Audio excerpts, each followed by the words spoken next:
আর এইভাবে মায়ের কোল খালি হোক এটা আমি চাই না, কারণ আমি তো বাবা মা সব হারিয়েছি, আমি তো জানি হারাবার ব্যথা কত কষ্ট। কিন্তু সেই কষ্ট বুকে নিয়েই তো ফিরে আসতে এদেশের মানুষের জন্য।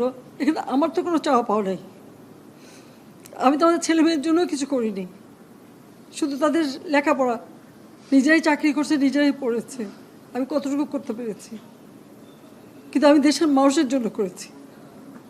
আজকে অন্তত মানুষের ভাত কাপড়ের ব্যবস্থা, চিকিৎসার ব্যবস্থা, তাদের কাজের সংস্থা সবই তো করে দিচ্ছিলাম। যাক, আমি আর কিছু বলতে পারি না। আমি যে এগুলি এক একদিন দেখি আর